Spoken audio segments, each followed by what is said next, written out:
ha habido una noticia importante para una institución extraordinariamente gravitante desde siempre en la vida pública argentina, más allá de lo confesional, aún para quienes somos agnósticos, es obligatorio seguir la historia, el quehacer, la trama de la vida de la Iglesia, y es la sorpresa que ha dado Jorge Bergoglio, Francisco, con la designación del nuevo arzobispo de la ciudad de Buenos Aires. Sorpresa por varias razones. Y es una sorpresa que para quienes se han interesado en estudiar el tema, a mí me ha tocado conocer al nuevo arzobispo bastante de cerca, es una sorpresa que va a tener derivaciones de largo plazo. De largo plazo, entre otras cosas, porque la primera peculiaridad de esta designación es la juventud de este obispo, es el obispo de Río Gallegos, para ser arzobispo de Buenos Aires, un hombre joven de 55 años. Es muy probable que sea el arzobispo más joven de la ciudad de Buenos Aires.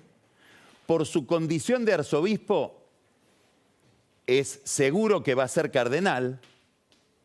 Me aventuraría a pensar que va a ser el cardenal más joven del colegio cardenalicio, que va a tener que elegir al próximo papa y que seguramente va a tomar decisiones en la vida de la Iglesia, aún con este papa que es Jorge Bergoglio. Entonces, una primera decisión que tiene que ver con poner al frente del arzobispado de Buenos Aires a alguien que va a estar ahí probablemente 20 años. La segunda novedad tiene que ver con la personalidad de García Cuerva, que es una especie, para las clasificaciones que uno podría tener dentro de la Iglesia, de hombre anfibio, de hombre de dos mundos. ¿Cuál es la historia de García Cuerva? Bueno, en principio nació en Río Gallegos. ¿Por qué? Porque es hijo de una familia militar, su padre, oficial de la Fuerza Aérea, odontólogo, fue destinado a Río Gallegos, que es donde él nació. Llegó al sacerdocio después de haber sido catequista en el lugar donde se crió, que es San Isidro, en villas de emergencia de San Isidro.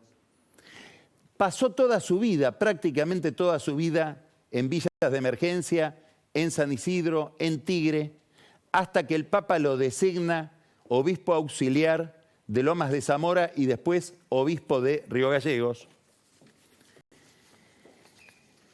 Y sin embargo, no es el prototipo o no responde al cliché de lo que llamaríamos un cura villero en el sentido de el pobrismo, esa especie de idealización de la pobreza que caracteriza a muchos de los curas que llevan adelante su actividad, su tarea pastoral en barrios sumergidos, en barrios populares, en lugares muy castigados desde el punto de vista socioeconómico. Cuando estaba en La Cava, la villa de San Isidro, García Cuerva solía decir: yo estuve acá con la hiperinflación de Alfonsín, con el 1 a 1, en el 2001, cuando repartían de todo, en la época de la expansión kirchnerista, siempre esto estuvo igual, porque la única clave para sacar a los pobres de la pobreza, o por lo menos la clave principal, es la educación. Y una de las características de García Cuerva es un compromiso extraordinario con la educación que dejó un rastro muy importante en Tigre, sobre todo en un barrio que se llama San Pablo, donde fundó un jardín de infantes de lujo que todavía está en esa localidad, y también en La Cava, donde puso muchísimo empeño en fortalecer las instituciones educativas ligadas a la villa, sobre todo una escuela parroquial que está ahí en ese barrio tan castigado de San Isidro. García Cuerva podría ser conocido por muchas razones. Una de ellas, si uno quiere conocer su pensamiento religioso, podría ir a un escrito de él importante, que es una interpretación que él hace del pensamiento de Bergoglio, y es un escrito reciente, del mes de marzo de este año, cuando se celebraron los 10 años del pontificado de Bergoglio.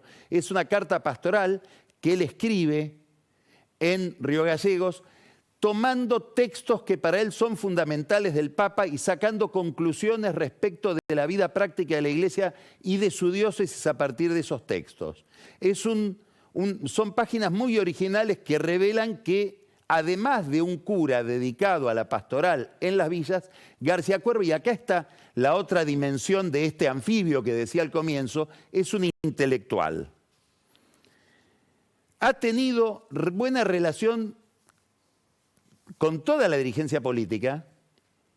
Yo diría más, es probable que García Cuerva haya tenido mejor relación con dirigentes del PRO, como Vidal, como Stanley, que con gente del peronismo, donde biográficamente estaba más cercano por su juventud.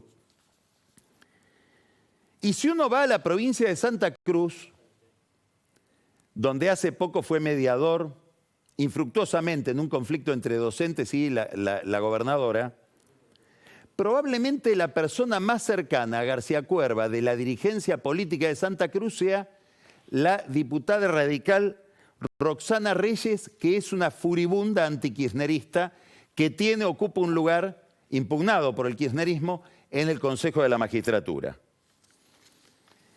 Por eso digo que para lo que serían los prejuicios respecto del encuadramiento ideológico político de Bergoglio, Bergoglio ha dado una sorpresa con la designación de este arzobispo para la arquidiócesis que él condujo. Es decir, después de Poli es otro sucesor del propio Bergoglio. Hay otra dimensión de García Cuerva menos conocida, que es la que mencionaba recién como intelectual. Es licenciado en Historia, colega de Camila Perochena, egresado de la UCA, doctor en Derecho, abogado, egresado de la UBA, y después doctor en Derecho Canónico. Y se ha dedicado mucho tiempo a estas tareas y a escribir libros sobre Derecho Canónico, Historia de la Iglesia. Esta es una zona de confluencia o de convergencia con su antecesor, el cardenal Poli, que también es historiador.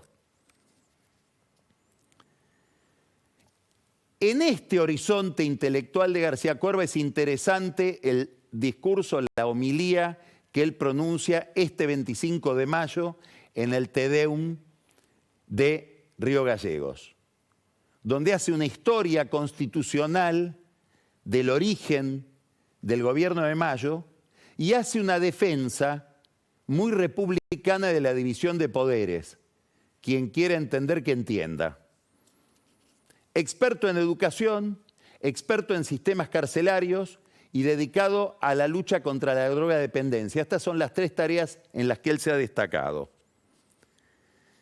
Yo creo, conociéndolo, lo he tratado bastante, es un hombre brillante que va a ser una sorpresa en la vida pública porteña, más allá de los malentendidos que pueda haber con su designación, sobre todo por una gran polarización que hay en la Argentina, no solo alrededor de la política, pero que se extiende a la vida de la Iglesia, porque hay una gran polarización respecto del papel de Bergoglio. Probablemente esta polarización que hay alrededor de la figura de Bergoglio ha sido el factor más inhibitorio que ha tenido el Papa para viajar a la Argentina, cosa que está meditando hacer desde hace un tiempo, pero que tampoco sabemos si va a concretar, precisamente por este nivel de enfrentamiento que desata su figura y que se proyectó en estos días, sobre todo desde sectores muy conservadores de la Iglesia, respecto de la figura de García Cuerva. Estas novedades, que insisto, a mi juicio constituyen una sorpresa de Bergoglio por nombrar a alguien absolutamente inclasificable dentro de los bandos en que se divide hoy la Iglesia y la política argentina, estas novedades han sido recibidas con muchos niveles de prejuicio, con muchos prejuicios respecto de mucha gente, sobre todo, como decía, de la vida eclesiástica. Y forman parte de una polarización que muy probablemente se mantenga en el país. Y ahora vamos a pasar a la política más profana, que es la política electoral.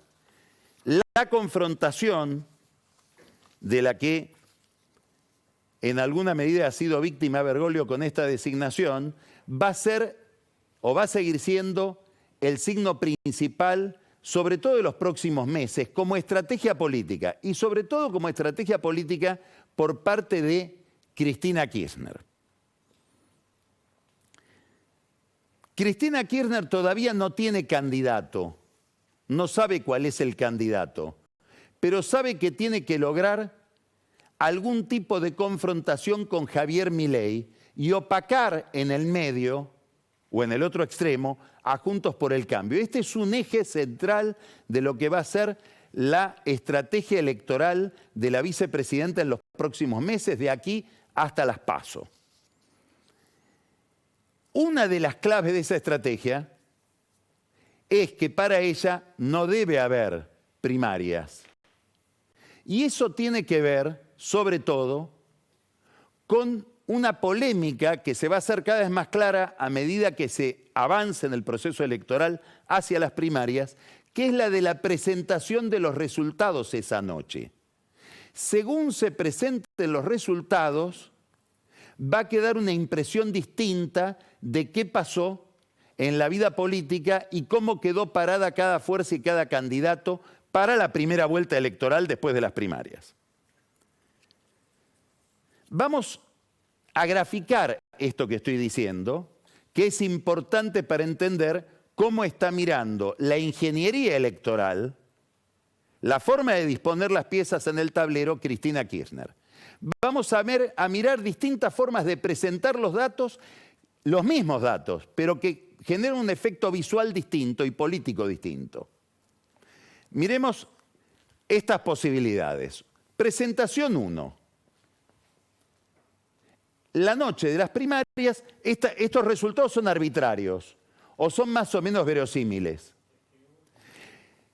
Se presentan los resultados de las primarias organizados por grupos políticos, por las fuerzas políticas que compiten.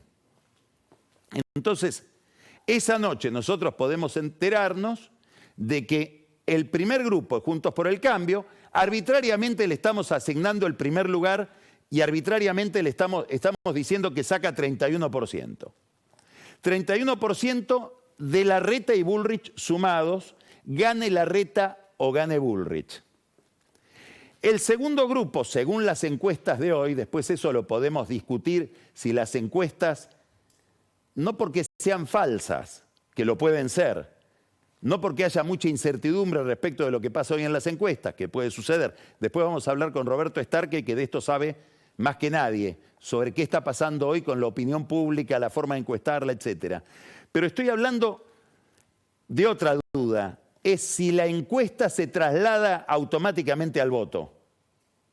En las encuestas, Javier Milei está alrededor de 30% de los votos, hoy digamos 26%, sería la segunda fuerza, La Libertad Avanza.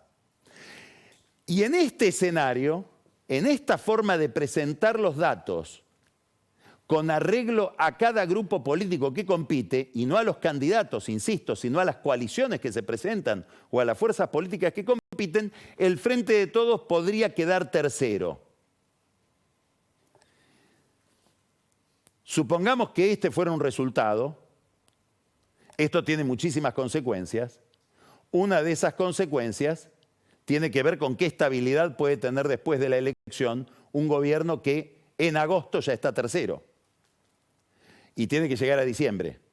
¿Qué pasaría con la economía, etcétera, etcétera? ¿Por qué? Porque empezaría a configurarse o a prefigurarse la posibilidad de que el peronismo no intervenga en el balotaje. Esta es una forma de presentar los datos con estas conclusiones que sacaríamos esa noche si se presentan así. No es la que quiere Cristina.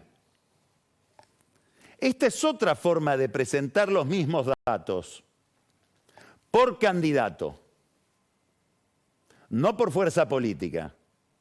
como si no fuera las primarias una elección donde los partidos celebran sus internas, sino una elección general donde todos los candidatos van a la cancha y cada uno saca un nivel de votos.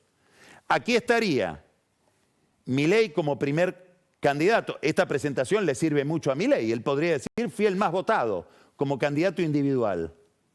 Larreta o Bullrich sacarían, acá le estamos asignando 18% a uno de los dos, al que gane la interna de Juntos por el Cambio. Después podría venir, decimos, Guado de Pedro, Sergio Massa, Kicillof, el que sea. Después vamos a analizar quiénes podrían ser candidatos del Frente de Todo con algunas novedades.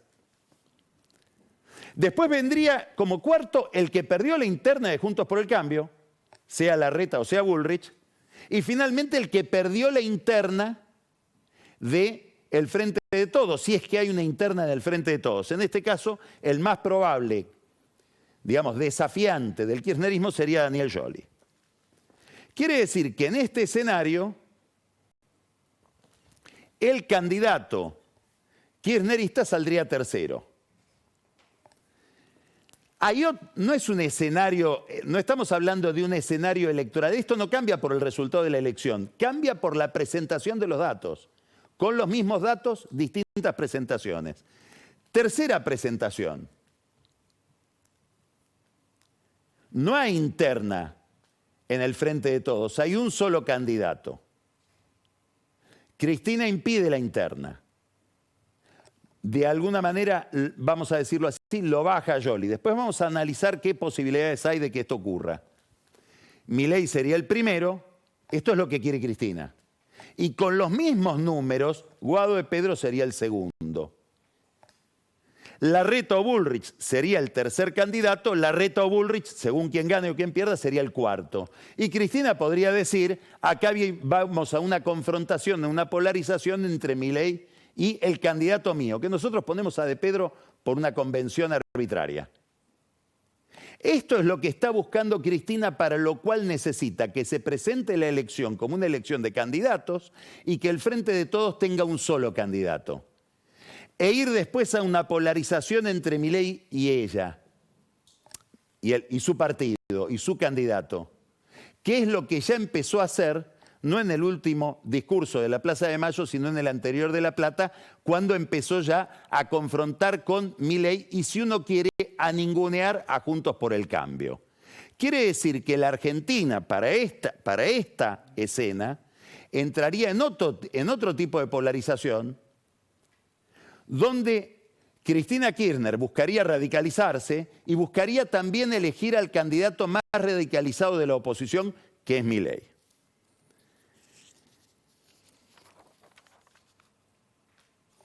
Primer obstáculo para esta estrategia de Cristina Kirchner es Alberto Fernández. Mucha gente que rodea a Alberto Fernández, no a Cristina, dice, bueno, hoy el único objetivo de Alberto Fernández es perturbarla a Cristina. En alguna medida, cumplir con lo que le dijo al periodista Roberto Navarro, quiero terminar con 20 años de kirchnerismo. ¿Por qué? Porque él está pensando en que esto no se produzca y que haya una interna. Él está pensando en una interna entre el candidato que ponga a Cristina y Daniel Scioli, en combinación, en una fórmula, con Agustín Rossi. Y Victoria Tolosa Paz como candidata a gobernadora de la provincia de Buenos Aires. Esa fórmula, Scioli-Rossi, ya tiene un jefe de campaña que es Santiago Cafiero, antiguo funcionario de Daniel Scioli en la provincia de Buenos Aires. Los que resistían la presión de la Cámpora durante los gobiernos de Scioli en la provincia de Buenos Aires. Y Daniel Scioli, desde Brasil y ya visitando Buenos Aires en varias oportunidades, ha hecho una recorrida entre empresarios amigos buscando financiamiento para esta campaña. Quiere decir que uno de los problemas que debe resolver en su lista de problemas, que es bastante extensa, Cristina Kirchner, es corregir esta ambición de Daniel Scioli. Todavía no hay un candidato que ella haya definido. Más aún, gente muy cercana a ella muy cercana a ella, sigue insistiendo en que Cristina Kirchner debe ser la candidata. Lo acaba de decir hace minutos el abogado de Cristina Kirchner, que es un abogado militante. El doctor Ubeira dijo esto. Hicieron varias fotos, me creo que faltaba la de Cristina, ¿no? ¿Por qué? Porque yo creo que todavía puede ser candidata? candidata a presidenta. Bueno, lo acaba de decir y la pregunta que se hace todo el mundo en el peronismo en este momento es, ¿Ubeira habla por él? ¿Ubeira, que es el que patrocina a Cristina en el tema del atentado contra su vida, es decir, que ha estado en contacto con ella en las últimas horas, dice esto por las de él? ¿O hay una conversación con Cristina para mantener la posibilidad de que ella finalmente corrija las afirmaciones, los juramentos sucesivos que ha hecho respecto de que no se va a presentar para al final presentarse? ¿Hay un problema de que no consigue candidato? Bueno, ahora vamos a analizar los candidatos que está evaluando Cristina Kirchner y las dificultades, las posibilidades, los pros y los contras de cada uno, insisto, con alguna novedad. Lo más importante es el criterio.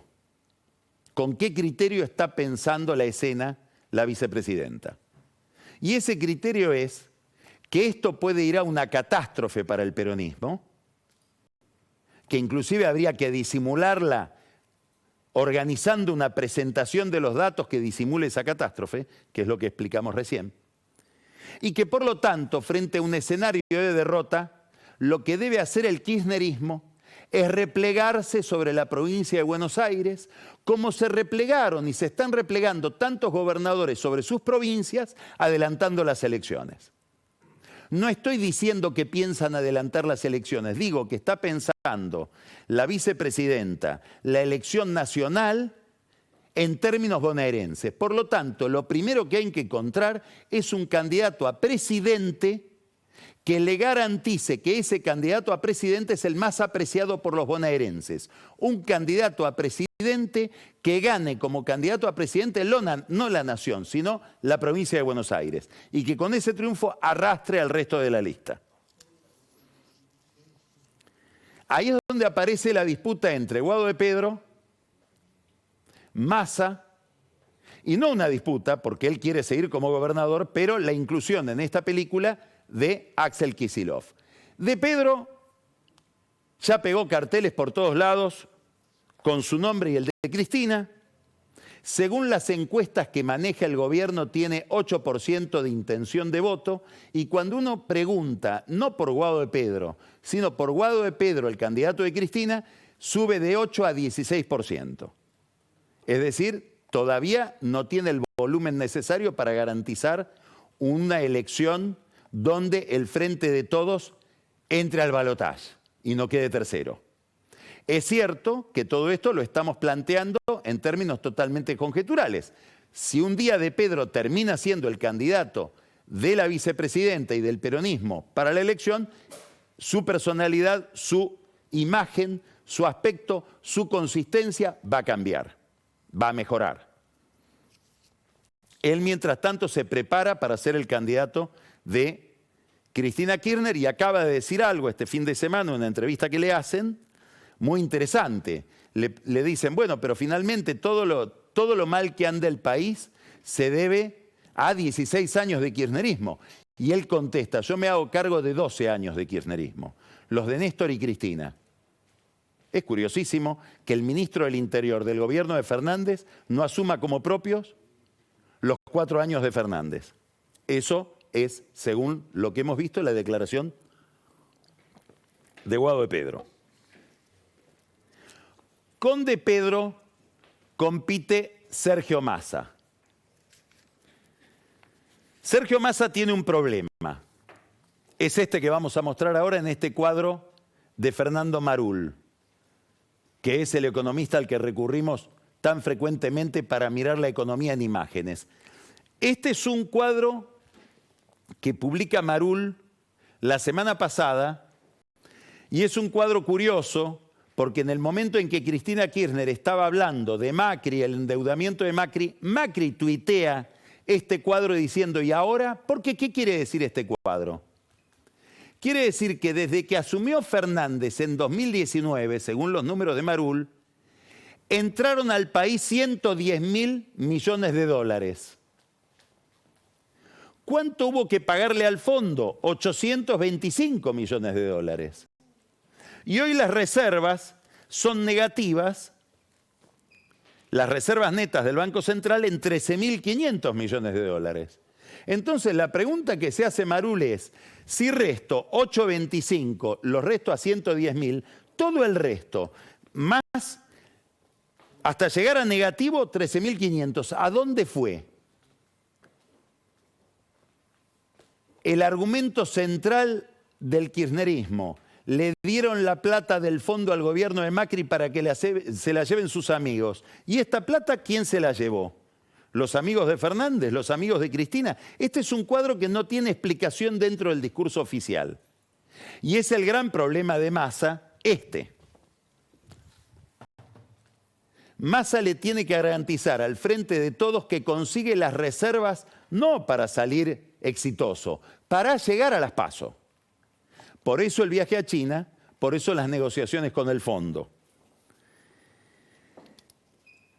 Él ofreció ya una muestra gratis en el altar de Cristina Kirchner para convertirse en candidato, o por lo menos quiere que se entienda que esa es su muestra gratis, que es la decisión del fiscal Guillermo Marijuán de pedir el sobreseimiento de Cristina Kirchner, de decidir yo como fiscal no la voy a seguir investigando porque no hay pruebas, más allá de todas las pruebas que podrían encontrarse en este tema, que el mismo Marijuán decía que tenía cuando andaba recorriendo las estancias de Báez con sus excavadoras. Marijuán le hace un enorme homenaje a Cristina Kirchner sobreseyéndola o pidiendo su sobreseimiento el día anterior del acto de la Plaza de Mayo, y esto pareciera ser interpretado como la manzana que le lleva a la maestra el joven Massa, íntimo amigo de Guillermo Marijuán, desde que Marijuán se desempeñaba como fiscal previsional con sede en la ANSES que gobernaba Massa. Entonces, una de las indicaciones que estaría dando Massa de su pretensión de ser candidato es: yo podría resolverle problemas judiciales a Cristina Kirchner. Hay quienes en el kirchnerismo dicen, claro, los podrías resolver porque sos el que los creaste. Probablemente Marijuán investigaba por denuncias tuyas o denuncias de Stolbizer cuando Stolbizer era socia tuya en el Frente Renovador. Massa además tiene que demostrarle a Cristina que consigue las reservas. Y es probable que Cristina esté demorando su resolución, mirando a Massa y a la economía de Massa para tomar una decisión. Para eso viaja a China, para conseguir que le amplíen la parte utilizable de los yuanes que tiene el Banco Central como parte del intercambio de monedas con China, y además para conseguir que el Banco de los BRICS, que preside Dilma Rousseff, garantice operaciones de financiación de exportaciones de Brasil a empresas exportadoras brasileñas, de tal manera que puedan usarse dólares del banco de los BRICS y no del Banco Central para pagar importaciones argentinas. Sigue siendo el problema central las reservas. Por eso es tan importante para Massa. Probablemente lo más importante para Massa en este viaje no sean reuniones con chinos, sino una reunión con Dilma Rousseff en China. Otro candidato es Kicillof. ¿Qué ventaja tiene Kicillof? Daría la impresión, según todas las encuestas, que es el candidato que la gente más identifica con Cristina Kirchner. Kicillof tiene un porcentaje propio de intención de votos de 16%, hablábamos de que Guado de Pedro tenía 8%, y cuando los encuestadores dicen, bueno, Kicillof, el candidato de Cristina, en esas encuestas que maneja el gobierno pasa de 16 a 22%, casi el porcentaje que tiene la vicepresidenta, que está alrededor de 24% de los votos. ¿Y qué sucede si lo sacan a Kicillof y lo ponen como candidato a presidente? ¿Cómo se cubre la candidatura a gobernador de la provincia de Buenos Aires? La respuesta típica, la respuesta más convencional, la que está presente en todas las mesas de arena es un enroque. Guado de Pedro pasa a la Nación, a la candidatura nacional, es el mejor candidato a presidente para conseguir el voto de los bonaerenses para esa lista, aunque pierda como candidato a presidente, y Guado de Pedro deja de ser candidato a presidente y se convierte en candidato a gobernador. Sin embargo, hay en la intimidad del Frente de Todos quienes están pensando en otra jugada de Cristina, y es postular a Máximo Kirchner. Algunos piensan para presidente y otros, probablemente con muchos más argumentos, piensan para gobernador. ¿Por qué? Primero dicen, ¿por qué tanta aparición central de Máximo Kirchner en los últimos tiempos? Acto en el PJ Capital, único orador, Máximo Kirchner. Acto en el PJ bonaerense, único orador, Máximo Kirchner. Acto de Cristina el 25 de mayo en la Plaza de Mayo, Máximo Kirchner y toda su familia. Un acto casi familiar. Algunos quieren imaginar un acto donde empieza la larga despedida sucesoria de Cristina Kirchner. Y como sabemos, los Kirchner tienen un concepto patrimonial del poder, un concepto familiar del poder. Hay que recordar que en el 2011, ya no estaba Néstor, el bastón de mando a Cristina Kirchner no se lo dio el presidente del Senado, se lo dio su hija Florencia. Es decir, a los Kirchner y sobre todo a Cristina Kirchner, también a Néstor, le cuesta mucho pensar la sucesión fuera del marco familiar. Máximo Kirchner podría ser entonces el candidato a gobernador de la provincia. Los que piensan esto siguen razonando diciendo, bueno, si la base de poder que le va a quedar al kirchnerismo en una derrota es la provincia de Buenos Aires, lo más seguro es poner a un Kirchner ahí, en ese territorio, y otros dicen en esa caja. ¿Tiene que ver con esto el viaje de Máximo Kirchner a China? Cristina Kirchner se encargó de que el embajador Sabino Vaca Narvaja, casi familiar de Cristina, le organice a su hijo Máximo una agenda especial en China. ¿Vamos a ver que Máximo tiene sus propias reuniones en este viaje o va detrás del pelotón de Massa? Preguntas, indicios, cosas que hay que mirar en este viaje para aquellos que no miran la finanza, sino que miran la política.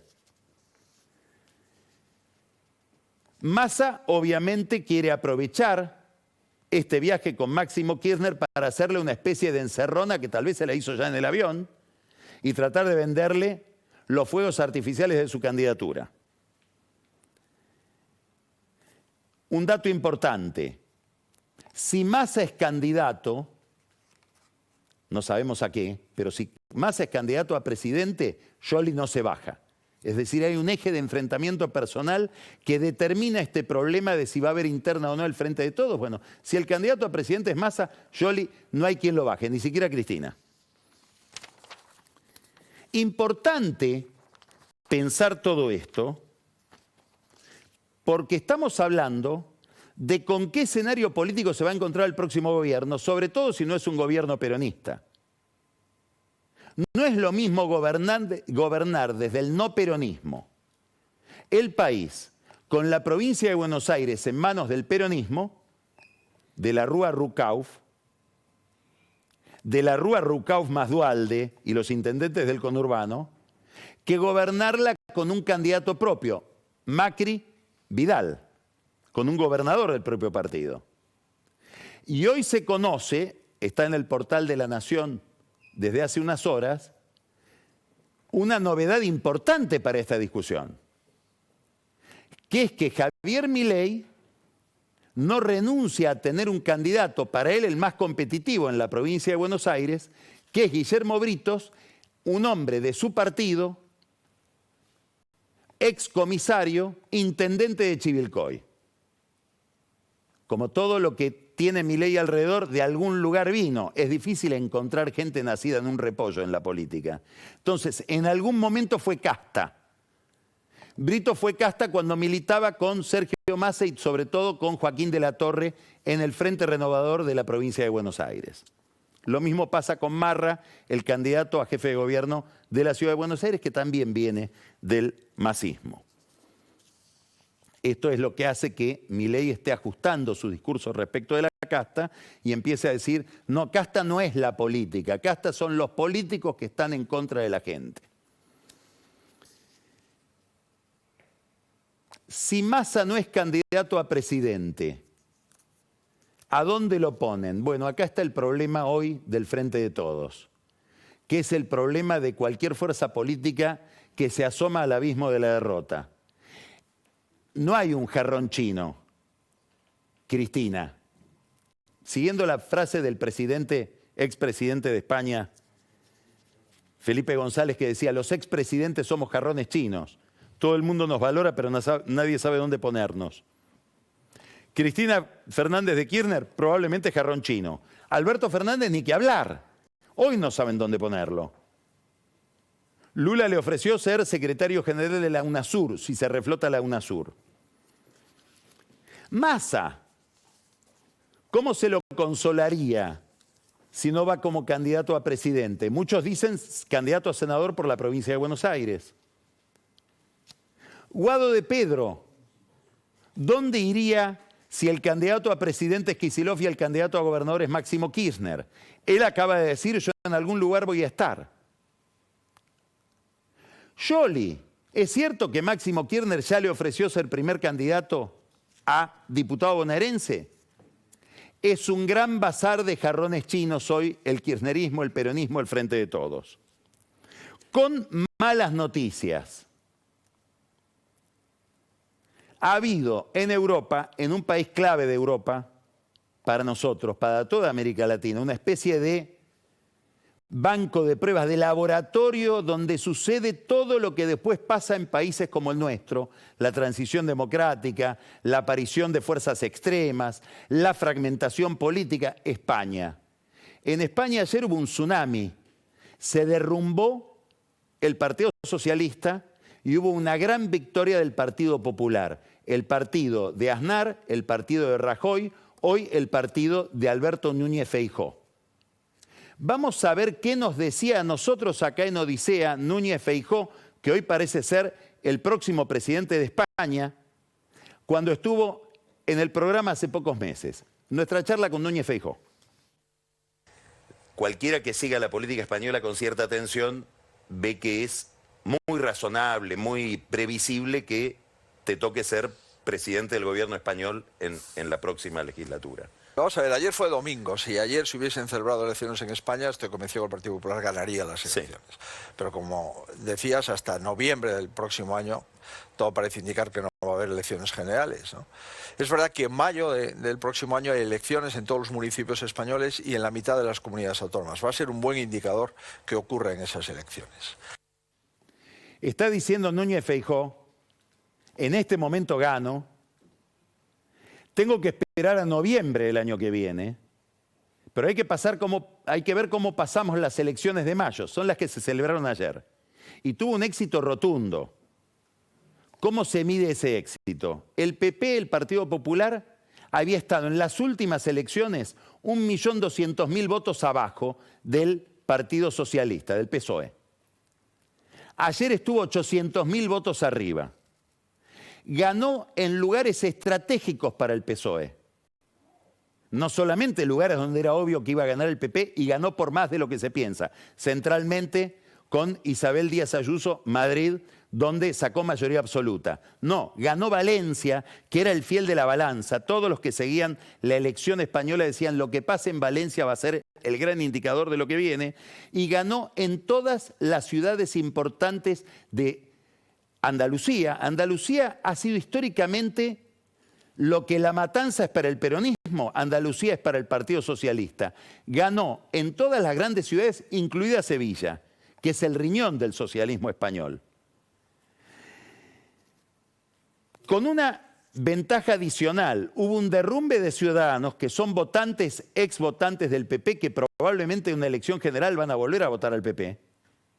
Y en una elección como la de ayer, donde el PP no se presenta en todas las localidades, pero cuando haya elecciones generales sí.